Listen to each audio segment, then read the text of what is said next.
I'm Adwoa Aboah, a model, founder of Gurls Talk, and an advocate for female empowerment. She feels really amazing and empowering. I do it for myself and people respect that.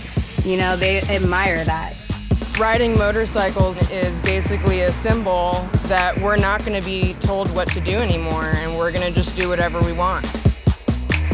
I want to use my personal experience of depression and addiction to get girls around the world talking about mental health, body image, and sexuality.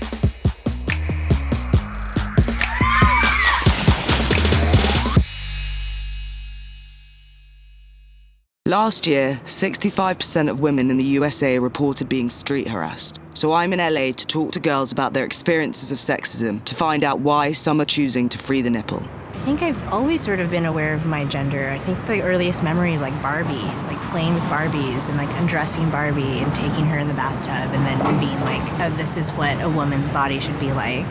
That's my earliest memory of being female. Free the Nipple is a global movement that started life on Instagram. It aims to tackle gender equality by highlighting the difference in social attitudes between male and female bodies. I've never had to take my clothes off yet. I don't want to be in a magazine with my boobs out if it's not, you know, creatively, like, important for the shoot, if you get what I mean. I think I'm self-aware because I think getting sober played a big part of that. Free the nipple. Do you want to free the nipple? Do you want to free the nipple? Your nipple's already out, Blue. You never hide your nipples. Come on, Bluebell. I've come to Elysian Park to meet Lena Esco, actress, filmmaker, and founder of Free the Nipple. Hiya. Hey. Oh, lovely to see you. So I just wanted to kind of bring you here and hear your side of the story. It all started in 2010 as an idea of a film that I wanted to direct about women challenging the censorship laws in America by going topless for equality. And it ended up happening backwards. The movement became super global very quickly. I had reached out to Miley, who's a friend of mine, and she started tweeting and Instagramming about it, and it just went viral. Before 1937, it was illegal for men to be topless in America, you know, because now you see a man walking around topless, you don't even question it. Free the Nipple has been such a great inspiration to me starting up Gurls Talk in the way in which you've attracted so many girls to just wake up and stand up for themselves and stand up for each other. What's beautiful about it is that it's not competitive, it's not judgmental. I think that was like the whole mission, to inspire, you know, and, you know, in other words, activate. And I think that's a really important point. The nipple is not the main message. It is this beautiful metaphor for something bigger. Yeah.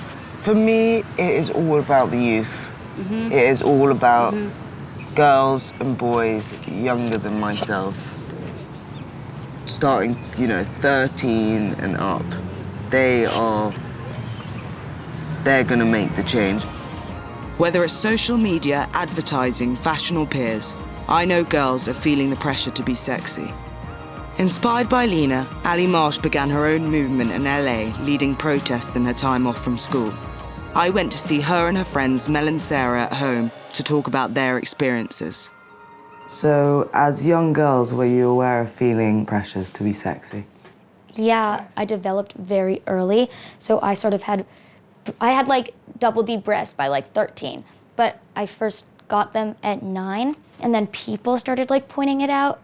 So it was like brought to my attention, and I felt very awkward and like uncomfortable about it. Yeah. I wore a bra, and then when people in my grade found out, they started making fun of me. So I cut off all my hair, and I refused to shop in girls sections of clothing stores, so I would only wear men's clothes. But then, starting in 7th grade, it was the opposite. All of a sudden, people were like, why aren't you showing off your boobs? So then I was like, felt all this pressure to start wearing like push-up bras and like really low-cut shirts. Then you get slut-shamed. Well, for me, it was like a complete opposite, you know? Like, for me, I didn't develop boobs until like I would say freshman, even sophomore year, you know? And so I was always shamed for being flat-chested, and people would go like on hardwood floors or whatever, they'd like mimic the fact that it's like so flat or like against walls.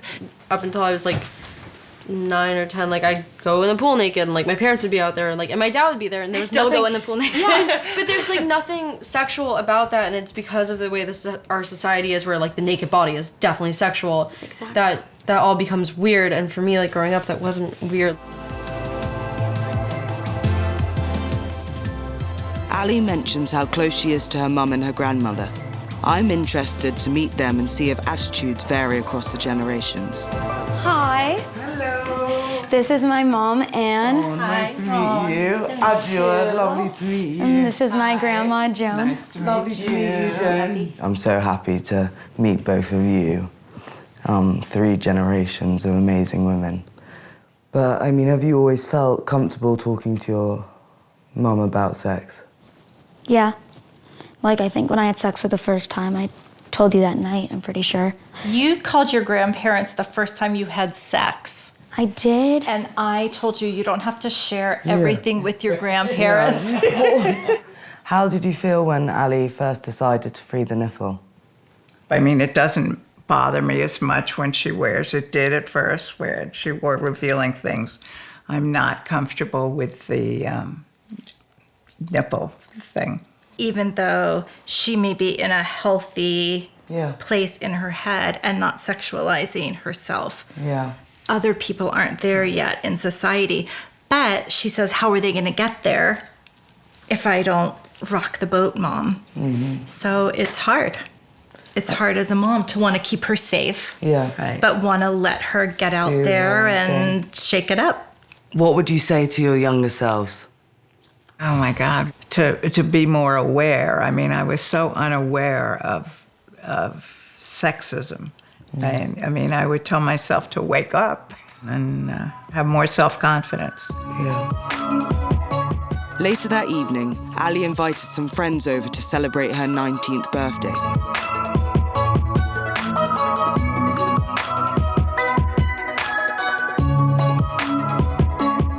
Today proved that body shaming and sexualizing of girls starts at a young age. But it was great to hear so much openness and support among Ali's friends. It's the main reason I started Girls Talk. And while Anne and Joan might not agree with Ali's approach, they've given her the space to define her sexual boundaries for herself.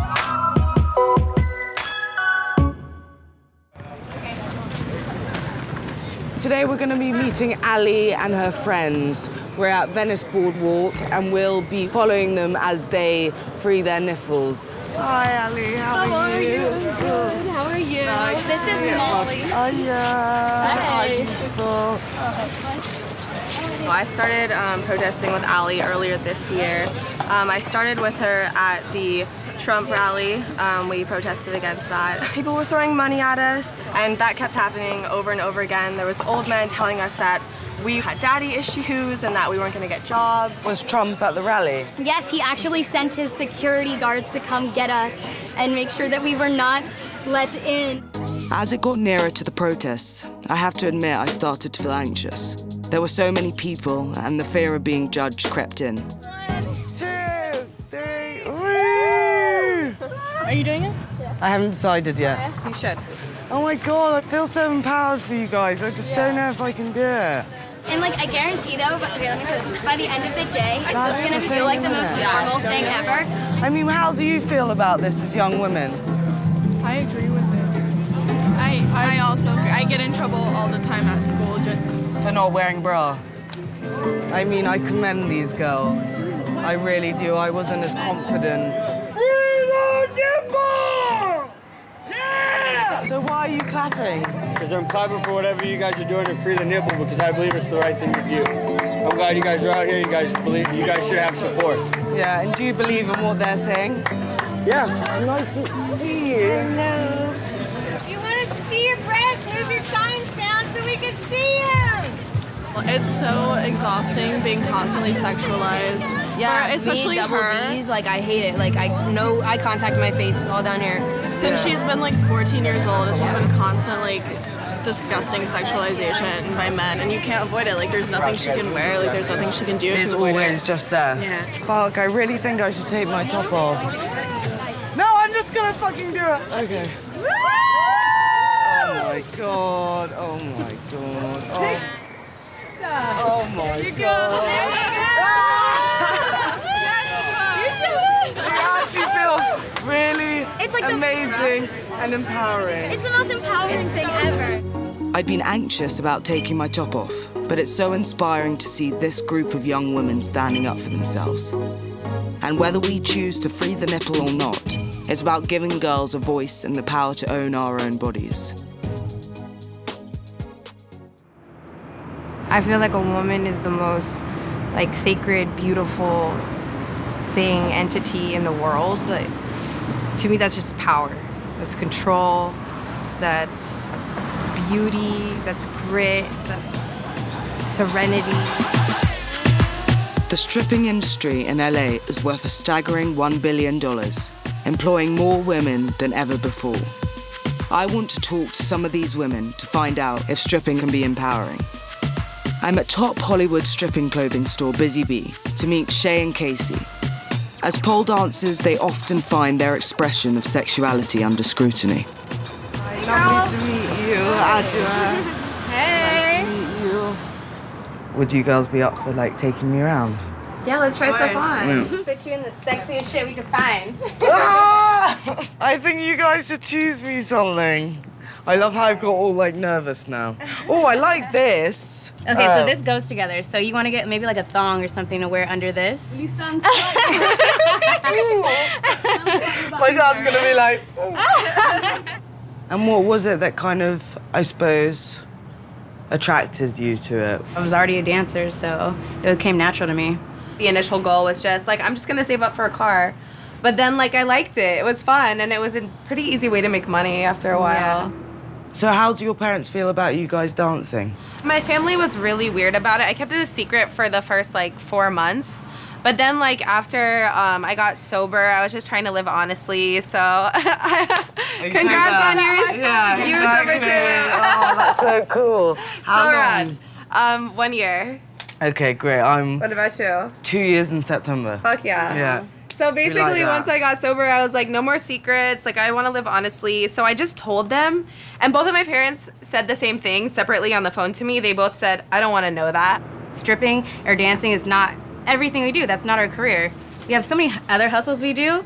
Yeah. She just gives us time to do the shit we want to do. Exactly. If you've ever done it or known somebody that does, like, it's really not a big deal. I like this velour outfit.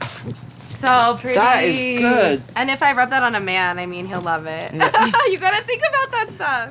You know, stripper fashion is so popular now, and it's, you know, being taken to other sorts of brands, like high fashion brands, and, you know, Totally. girls are wearing shorter and more revealing stuff, but there is still so much stigma around it. What do you guys feel about that? You embrace your shit. I love it. I mean, as do we, you know? So. Yeah. I mean, I can go from looking like a boy to dressing like head to toe and no skin, or to be wearing like anything, you know, something really revealing. It just depends on how I feel.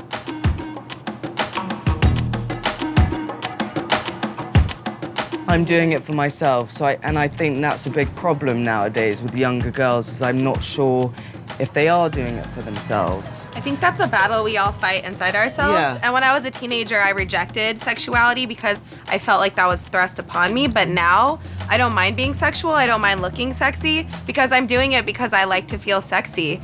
You have to do it for yourself. Yeah. You know, like, you can't do it for anybody else. I do it for myself, and people respect that. You know, they admire that.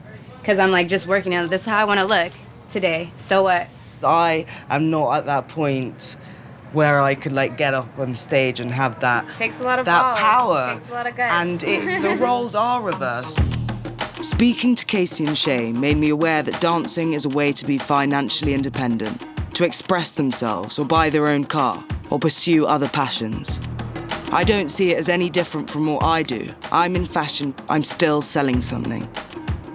The girl's friend, Alabama, was willing to give me a pole lesson, so I went over to bespun Pole Studio. Lovely to meet you. Lovely to meet you as well. Hi there, Alabama. Nice to meet you. Good handshake, I like that. Thank you. So how long have you been teaching here at bespun? I have been teaching pole for almost a year.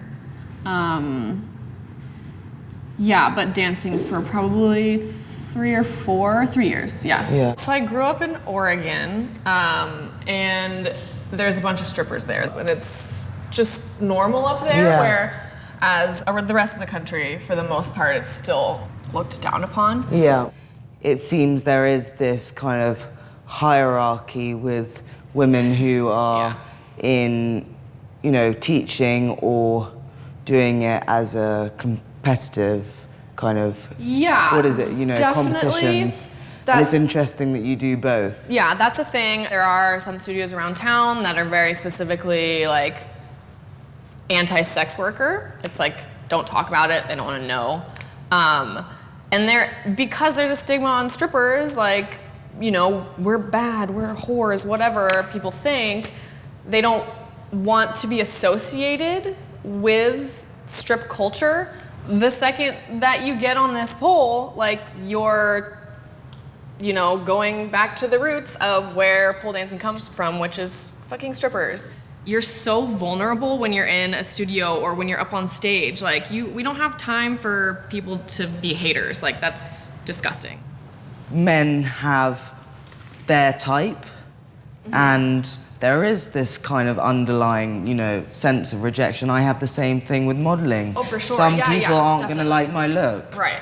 You know, they're gonna be more interested in so-and-so. Yeah, but, for sure. So being up there and bearing all and doing your thing is, I just have so much respect. Yeah. If you can get up on stage at some point in your life and take all your clothes off and dance around, it's awesome. So 1, 2, 3, step around, pirouette, yes. Drive, hop. Yeah! Yes! Beautiful! Oh my God. Sadly, it's clear that society is still judgmental of women who own their sexuality. It makes me think of how often girls in revealing clothes are accused of asking for it. That evening, I'm invited to Cheetah's strip club to see the girls at work. You wanna do this forever? Once you don't have to depend on it, you just come in here just for fun, because like you want to hang out with the girls, or like, you know, you're just like expressing yourself. We have some older girls in here that, you know, like. How old? Maybe like 40, 50. And I started at 26, and I was like, oh, will that be too old? And the thing is, like, it's not, because it's the age where I'm finally comfortable with myself and my sexuality. And like at 22, I was not. So, you know, like, I think you have to have some maturity to be good at this job.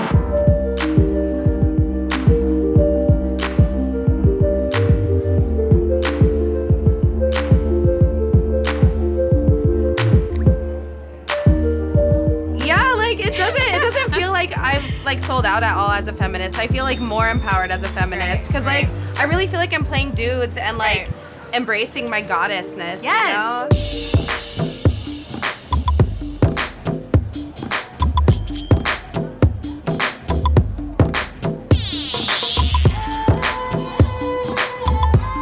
Today I got to meet some of the most amazing women I've ever met. They were powerful, they were strong, they did it for themselves. It just made me realize that the stripping world isn't as black and white as society makes it out to be. I got up on stage.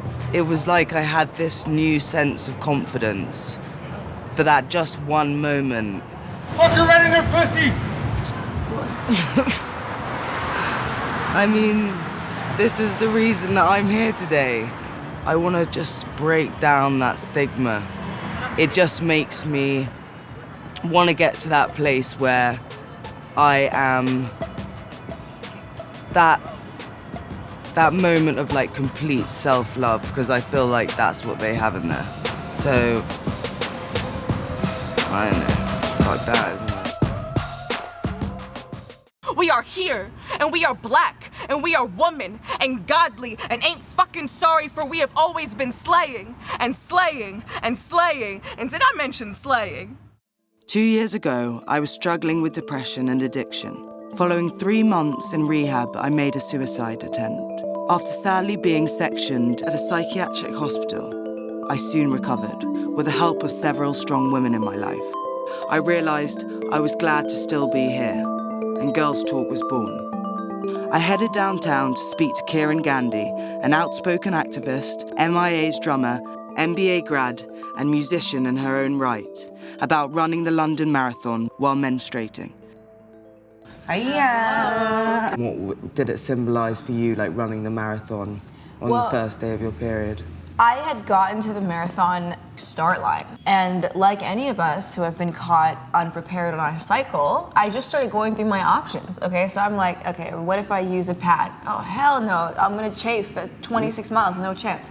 Then... really uncomfortable. Really uncomfortable, right. No man I know would take a bunch of cotton, stick it between his balls and run 26 miles. Please, no man I know would ever. And then I thought, what about if I use a tampon? No, well, am I gonna hold one extra tampon to run the whole thing? And then stop. And then stop and change it. There's no privacy on a marathon course either. I actually think it'd be more scarring to like squat in the middle of the side and start changing out my tampon. No way. Yeah. But the more I ran, the more I thought, you know, while I had the choice that day to reject my own stigma, to reject my own oppression, millions of women and girls around the world do not. And that's when I realized how profound it is that we can't talk about our own bodies and our own menstruation and our own sexuality and our own masturbation or any of these things. It's awful. It's easier for me to lie in bed and fear that I've like bled on someone's bed. Or that I'm walking through the airport and I've like, you know, accidentally bled through my trousers. Right. I think that we teach young women to internalize that shame and hold on to it. Women are taught from a young age that their main value is derived from their looks. Pretty much their only value is derived from their looks. And yes, you can go to college or whatever, but all the subliminal messaging, unfortunately, is still you better look good. So we say, breasts, yes, we love. Makeup on the face, yes, we love that. Hair styled and done beautifully, we love that. Big booty, we love that. Beautiful clothes, heels, yes, we want all that. But menstruation, no, please, don't ever tell us that that's happening because that's not for the sexual consumption of men. It's not enjoyable. It's not a turn on. It's not biologically made to turn men on, right? You know, in the global conversation about women's issues, menstrual stigma ends up being low in the priority list because it's not life or death. But the interesting thing is that it's actually one of the things that we can solve, you and me and anybody really in our circles, we can solve this within our lifetime.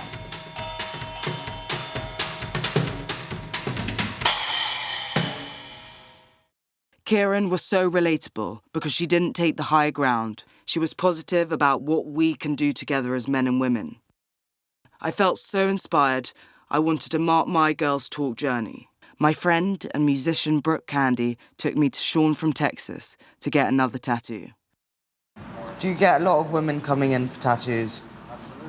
I think just more women get tattoos. Oh, really? Why do you think that is? I don't know, I always say that guys have commitment issues. They have a hard time deciding what they want. You know, women know, so they get tattooed more. That's so true. Joking. It just seemed right to have you here, seeing as your tattoos on your body is like such a work of art. Thank you. So it makes sense. We made friends when I moved to LA. It's been so nice to get to know you.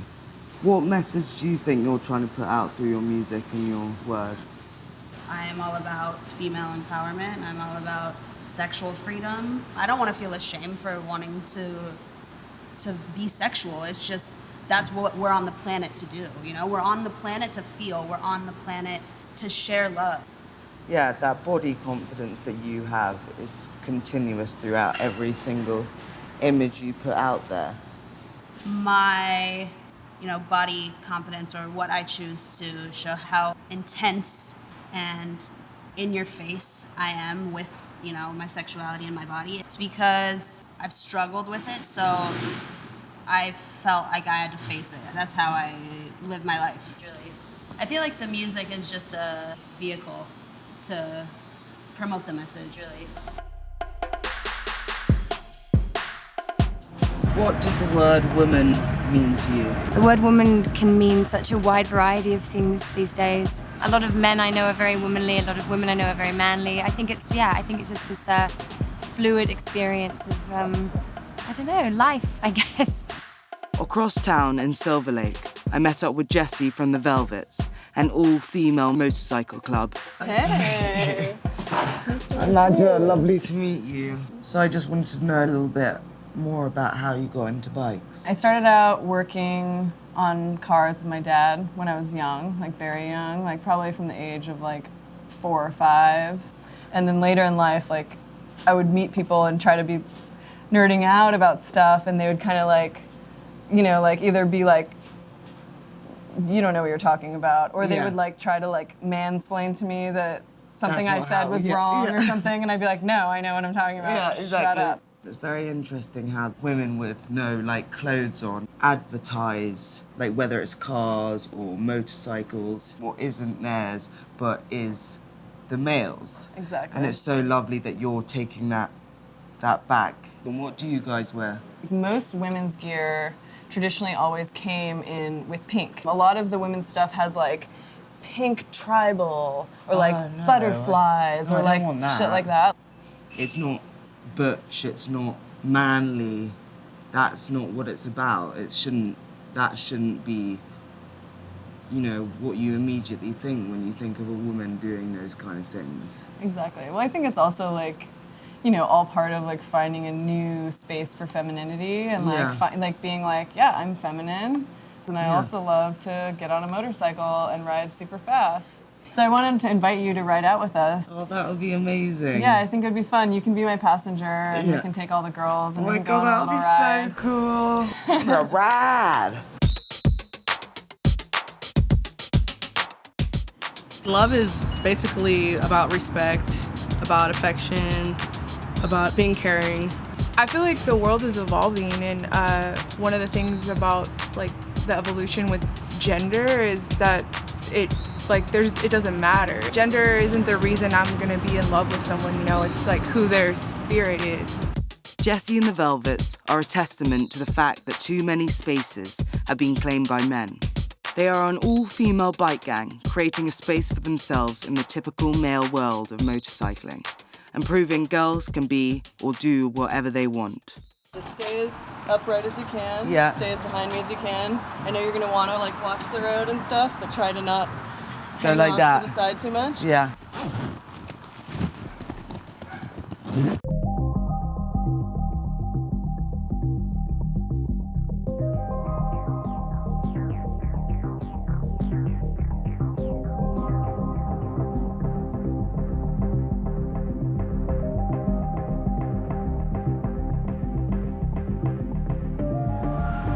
I feel like when we ride together, there's like, we all kind of know like that we're safe and that we're kind of protected. As an adult now riding, I feel like I've finally found a part of myself that was missing. So every time I get to sit on a motorcycle and ride, it's like reconnecting with myself each time. I think that it just became really male-dominated because women have sort of always been repressed, and for the longest time women have been told what to do, and now we're not going to really stand for it anymore. So riding motorcycles now for a lot of women is basically a symbol that we're not going to be told what to do anymore, and we're going to just do whatever we want. I just feel like a huge amount of responsibility to make sure that these younger girls have, you know, feel the same way about being able to do whatever they want to do, whether that's riding a motorcycle or, you know, walking down Venice Beach with no top on, or just do whatever they want to do. Girl power stands for us all coming together to challenge the norms and talk about our shared problems. Girls Talk is for every girl who's growing up, who needs someone to talk to, a space where they can share their worries and use female creativity as a tool for change. I'm positive together we can make that difference.